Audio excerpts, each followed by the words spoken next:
Welcome back to another episode of Courts This Week, and I am your host, Ostika Das. In this episode, we will talk about the Constitution Bench decisions relating to first, the tussle between the Delhi government and the Lieutenant Governor, and second, the rift within Maharashtra's Shiv Sena party. We will also talk about the latest legal controversy over the Kerala story, directions of the Supreme Court to implement guidelines under the Prevention of Sexual Harassment Act, developments in the marriage equality petitions, and more. Let's begin.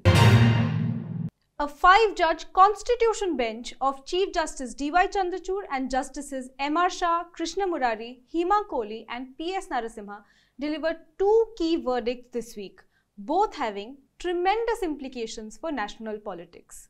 The first is a crucial judgment confirming that legislative and executive control over administrative services in the national capital, barring those related to public order, police and land, belongs to the government of the National Capital Territory of Delhi.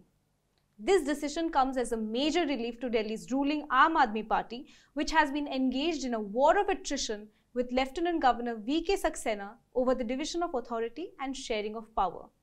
Notably, in this unanimous verdict, the Constitution Bench discussed the role of civil services in a Westminster Whitehall model of parliamentary government that India has inherited from her British colonizers. It said that if a democratically elected government was not provided the reins of the civil servants operating within that jurisdictional domain, even in a federal unit such as the NCT of Delhi, which is not a full-fledged state but occupies a sui generis position as against other union territories, the principle underlying the triple chain of collective responsibility would become redundant.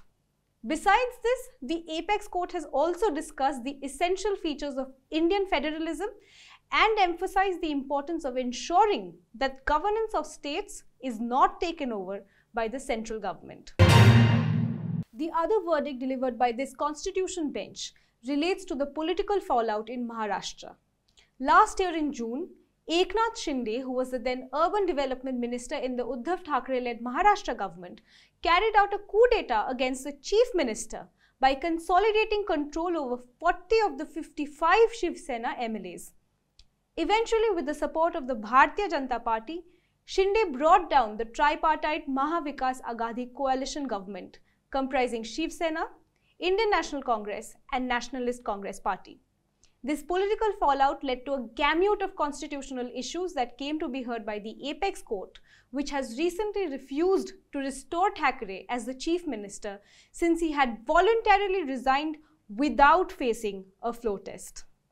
Although the Constitution Bench said that the governor was right in inviting Eknath Shinde to form the government with the support of BJP, since they commanded the majority in the House, it did hold several incidents leading up to Thackeray's resignation as illegal.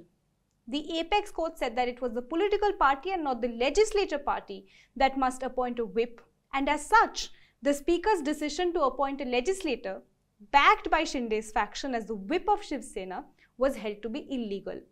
The bench said that the Speaker must endeavour to identify the whip that has been appointed by the political party. Next, the court said that the governor's decision to call a floor test was not legal since he had no objective material before him to doubt the confidence of the then government. Neither had any no confidence motion been issued. The bench said that relying on a resolution passed by a faction of MLAs to conclude that Uddhav Thackeray had lost the majority's support was not correct. However, despite holding that the governor and the Speaker had both been in the wrong, the court refused to restore the status quo ante as requested by the Thackeray faction on the ground that the former Chief Minister had tendered his resignation without facing the floor test. Another important thing to be noted about this judgment is that the 2016 Constitution Bench decision in Nabam Rebia has been referred to a larger bench. The Kerala story hit the theatres on May 5th, navigating a maze of litigation. This film, directed by Sudipto Sen, is about a group of girls who are converted to Islam through deceit and sent to join the Islamic State, a cross-border terrorist organization. Although BJP and RSS have come out in support of this movie, going so far as to waive taxes on it in the BJP-led states of Madhya Pradesh and Uttar Pradesh, the movie has been criticized by some sections as nothing more than a propaganda piece. Now, the movie makers are back before the top court, which had earlier refused to stay the release of this movie.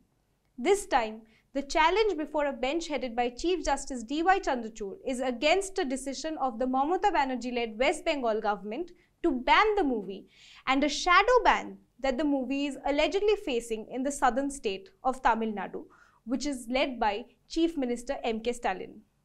The Apex Court has issued notice in this writ petition and agreed to hear it next week.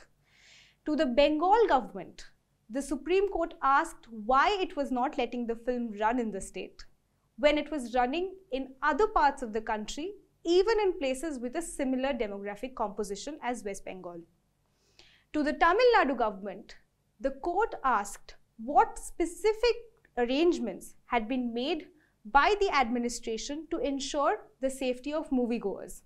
Keep watching our channel to receive more unbiased updates on the Kerala story, and let us know in the comments below what you think about these prohibitions on the movie.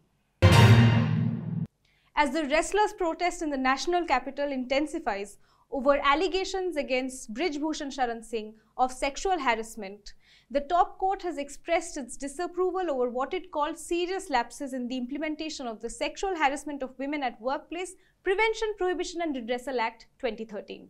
A bench of Justices A.S. Bopanna and Hima Kohli issued a slew of directions, taking note of a recent report in a national daily which stated that out of the 30 national sports federations in the country, 16 have not constituted an internal complaints committee till date.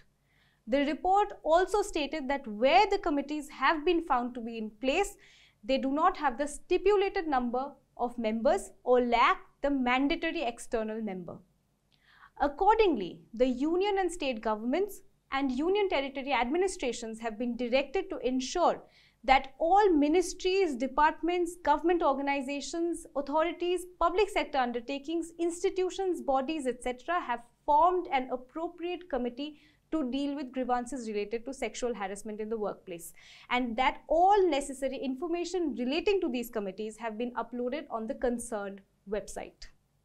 A similar exercise is also to be carried out by statutory bodies of professionals at the central and state levels, such as the Bar Council of India or the State Bar Councils.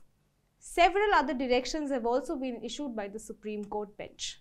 To learn more about these directions, click on the link in the description box. The Supreme Court has modified the guidelines it laid down in its 2017 judgment in Indira Jaisingh versus Supreme Court, in which it established a set of objective criteria to govern the process of the designation of senior advocates. This verdict was delivered by a bench of Justices Sanjay Kishan Kaul, Ahsanuddin Amanullah and Arvind Kumar. Notably, the bench has directed that the method of secret voting by the full court should be the exception and not the rule. Senior advocate Indira Jaisingh, appearing in person, had argued that the method of voting by secret ballot was antithetical to the system of marking. The bench agreed and held that secret voting would defeat the purpose of the assessment made by the permanent committees of the high courts and should be called for only as a last resort. The bench has also reduced the marks for publication, placing emphasis on quality over quantity, and increased the weightage of reported or unreported judgments and pro bono work. To learn more about the other important observations and directions of the Supreme Court in this case, click on the link above. After 10 days of marathon hearing on the plea for marriage equality, the Supreme Court has reserved its judgment.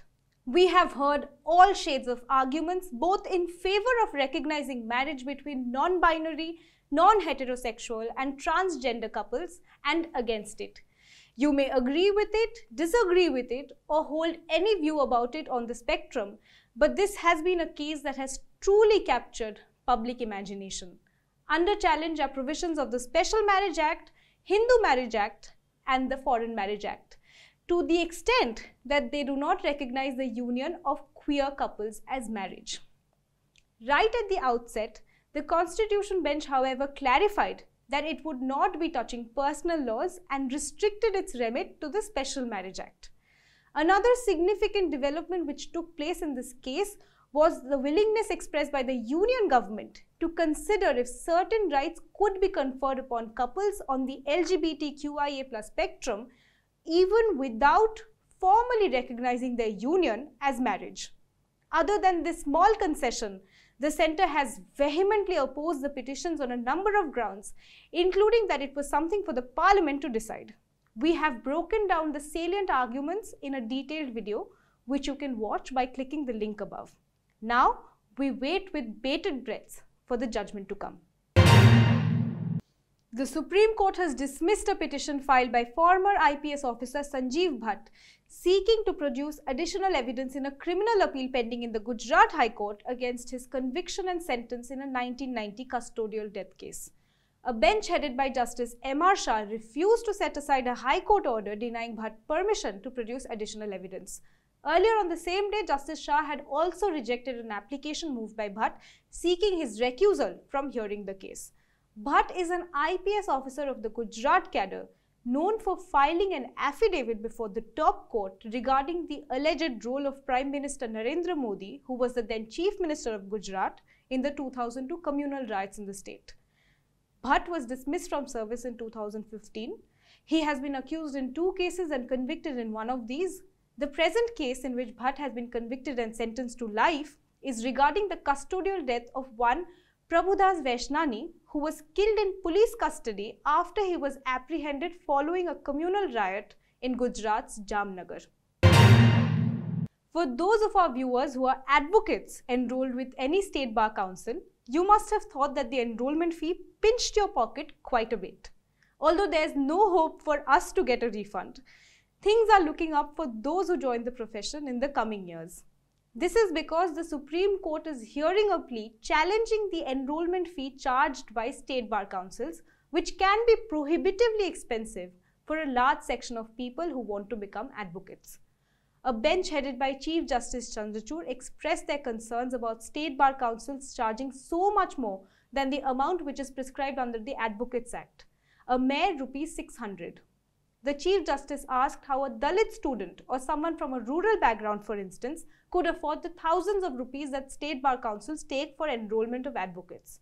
The bench has directed the state bar councils to file their responses and also furnish details regarding the amount of money collected by them in a year. In March, the Gujarat government had notified the promotions of a group of judicial officers as district judges under the 65% quota reserved for a merit-cum-seniority basis, even while a plea was pending before the top court challenging the High Court proposing the names of these promotees. The contention of the petitioners was that instead of the merit-cum-seniority principle, which is to be applied according to several judgments of the Supreme Court, the recommendations were made on the basis of seniority cum merit. In other words, some judicial officers who were not in the top 68 of the merit list were selected for promotion because of their seniority over others who were. A bench headed by Justice M.R. Shah has, however, stayed both the list furnished by the High Court and the subsequent notification by the state government. But it has clarified that this order would not apply to those within the top 68 of the merit list. This means that any judicial officer who has been promoted and was in the top 68 of the merit list on the basis of which these promotions were made would go on as district judges, but those who were promoted because of their seniority and did not receive adequate marks would have to go back to the post that they held earlier. The northeastern state of Manipur has been witnessing large-scale violence over the High Court's direction to include the Meitei community in the list of scheduled tribes. The state has a long history of ethnic feuds, and the precarious harmony between different communities has been shattered once again, with tribal Kukis and Nagas and the majority community of non-tribal Meiteis clashing over the grant of scheduled tribe status to the latter. The Supreme Court has taken cognizance of this after 2 petitions were moved before it, one praying for an independent investigation into the violence and relief for victims, and another challenging the High Court's direction. During the hearing, a bench headed by Chief Justice Chandrachud orally remarked that the High Court of Manipur did not have the authority to direct the state government to recommend a tribe for the scheduled tribes list. This is a developing story, so we will be back with more updates on our channel. In a significant development in the Gyanvapi Mosque case, the Allahabad High Court has directed the Archaeological Survey of India to conduct a scientific survey of the Shivling that has allegedly been found inside the premises of the Gyanvapi Mosque in Varanasi, in order to ascertain, among other things, how old the structure is. For those who are unaware, the controversy is surrounding a structure found in the wuzu khana of the mosque. This is an ablution pond where Muslim worshippers wash their hands and feet before offering namaz. A group of Hindu worshippers approached the court asserting their right to worship what they say is a Shivling, but Muslims claim that it is a part of a fountain. A Varanasi court has directed for the area to be sealed, but subsequently the top court clarified that it would not restrict the access of Muslims to offer prayers inside the mosque. There have also been calls for a scientific investigation into the origins of the structure, but a local court dismissed an application filed by Hindu worshippers last year in order to prevent any damage to the said structure. Setting aside this order, the Allahabad High Court has now permitted a scientific survey of the said structure without damaging it. In a shocking incident this week, a doctor in Kerala was stabbed multiple times by a patient without any provocation. The attacker is a school teacher with a history of alcoholism and substance abuse. He was in police custody and was brought in for treatment of his injuries when he turned violent and proceeded to attack Dr. Vandana and others with surgical scissors. Unfortunately, the 23-year-old doctor passed away as a result of her injuries. This has led to the intensification of the demand for strengthening legislative measures to address the growing number of attacks against doctors and health professionals. In an urgent special sitting, the Kerala High Court slammed the state and police authorities for their failure to prevent the gruesome murder of the young doctor by her own patient. Besides insisting that the police should have been more vigilant, the court also stated that there should be a protocol in place for presenting an accused before doctors, similar to the one followed for magistrates. Courts This Week is a special segment where we bring to you the most pertinent legal developments that took place last week across the country in under 20 minutes. Support us so that we can continue being your #1 legal news channel, and let us know in the comments below how we can improve our content. If you found this video useful, don't forget to like, share and subscribe. Hit the bell icon to get notifications whenever we upload a video, and visit our website www.livelaw.in to read our detailed reports. This is your host Ostika, and I will see you again next week.